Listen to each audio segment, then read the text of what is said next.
पुण्याच्या राजगुरुनगर नगर परिषदेच्या निवडणुकीची रणधुमाळी सुरू आहे आणि याच निमित्ताने राजगुरुनगर नगर परिषदेमध्ये 3 आमदार आणि 1 जिल्हा परिषद सदस्य यांची प्रतिष्ठा पणाला लागलेली आहे।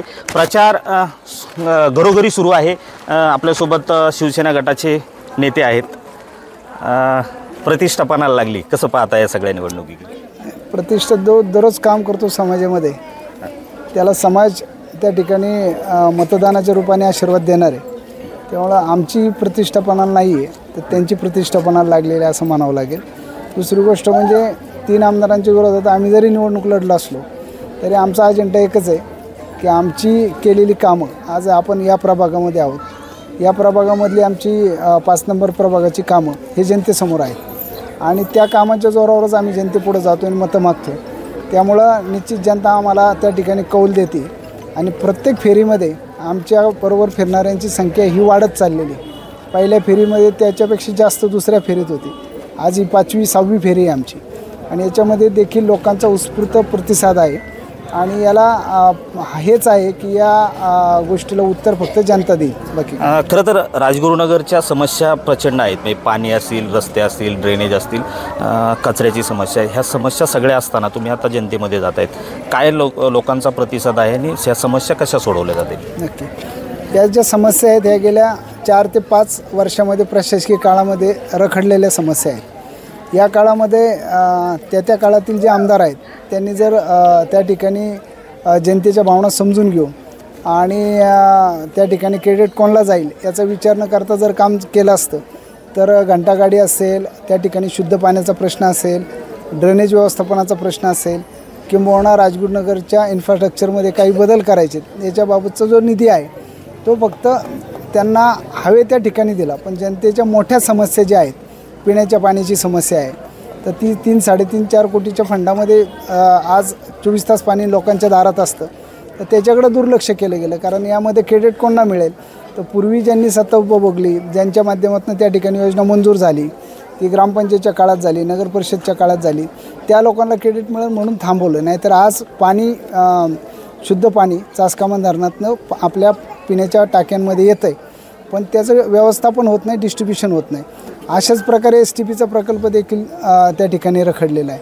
त्याचप्रमाणे घंटागाड्यांचं नियोजन होत नाही प्रशासन काळामध्ये। त्या अगोदर अत्यंत चांगल्या पद्धतीने आज सांगतो प्लॅस्टिक बायफर्गेशन व्हायचं, ओला सुका कचऱ्याचं तिकडं बायफर्गेशन व्हायचं। आता ती प्रक्रिया पूर्ण बंद आहे 4-5 वर्ष आणि मग घंटागाड्या पण वेळेवर नागरिकांच्या दारात जात नाही। आता ह्या सगळ्या समस्यांना मार्ग जर काढायचा असेल तर त्याला सक्षम आणि त्यातली अनुभवी टीम पाहिजे आणि अनुभवी जी टीम आहे या नगरपालिकेमध्ये काम करणारी, ती सुदैवाने माझ्याबरोबर आहेत। माझे नगरसेवक असतील, माझे ग्रामपंचायतचे सदस्य असतील किंवा नवीन होतकरू जी मुलं आहेत, ती त्या ठिकाणी वेगवेगळ्या माध्यमातून नागरिकांमध्ये ते प्रश्न वारंवार सोडवत आहेत। ते प्रश्न सोडवण्यासाठी नागरिकांपर्यंत गेल्या 4-5 वर्षात पोहोचत आहेत। त्यामुळे नागरिकांनी त्या लोकांचं काम पाहिलेलं आहे, त्यामुळे निश्चित त्या माध्यमातून नागरिक आम्हाला आज या ठिकाणी कौल देतील आणि हे भविष्यातले प्रश्न आम्ही सगळे सोडू शकू। समस्या आणि प्रश्न सुटतील, मात्र एक प्रामुख्याने मुद्दा समोर आला आहे की जो नगरसेवक निवडून येतो, नगराध्यक्ष हे ठेकेदार आहेत। कसं पाहता या सगळ्याकडं? आता खरं तर ही टीका ज्यांनी केली त्यांना प्रश्न विचारला पाहिजे, पण आमचा आणि आमच्या टीमच्या बाबतीतलं मी एवढंच सांगेल की आमची टीम अशा प्रकारचं काम करणार नाही। दुसरी गोष्ट, जे ठेकेदार आहेत त्यांनीच ठेकेदारी करावी आणि जे जनतेच्या सेवेमध्ये जातात त्यांनी जनतेची सेवाच करावी, असं मत माझं आहे। नक्कीच जनतेची सेवा। आपल्यासोबत नगराध्यक्ष आहेत, जनतेत जात आहेत, काय व्हिजन ठेवून तुम्ही मतं मागता येता? बरेचसे प्रश्न अधुरे आहेत अजून राजगुरुनगर परिषदेचे, ते यापूर्वी पण आम्ही मार्गी लावण्यासाठी भरपूर प्रयत्न केला, पण यापुढे जरा गार्डन, पार्किंग किंवा नदी घाट असून किंवा STP प्लॅनचं अधुरं काम असेल, पाणी योजनेतले काही अडथळे आहेत, हे महत्त्वाचे 5-6 मुद्दे आता व वाढलेला कर तो कमी करण्यासाठी प्रयत्न करणार आहे आम्ही। व जनतेने जर कौल दिला आमच्या मनासारखा तर निश्चितच ह्या सगळ्या गोष्टींना पाठपुरावा करून मी पूर्ण करण्याचा प्रयत्न करतो। 3 आमदारांची शक्ती तुमच्या विरोधात आहे, कसं लढणार?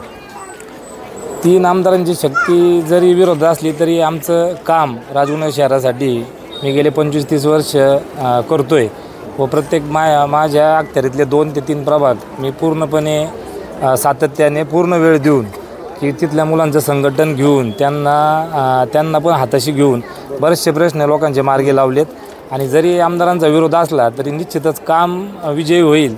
आमदारांपेक्षा काम महत्त्वाचं आहे जनतेला व ते आम्ही पूर्ण करायचा अजूनही प्रयत्न करणार आहे. आमदारांपेक्षा काम महत्त्वाचे महिला उमेदवार आहेत. खरं तर ही निवडणूक महिलांशी केंद्रित केली जाते. काय नक्की महिलांच्या समस्या आहेत त्या कशा सोडवल्या पाहिजेत?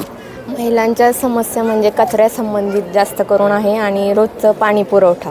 तर निश्चितच ते सुरळीत होण्यासाठी आणि त्याच्यात अजून बदल होण्यासाठी आम्ही प्रयत्न करणार आहोत. महिलांच्या निवडणुका आहेत, कशा पद्धतीने हा सगळा रिस्पॉन्स मिळतो?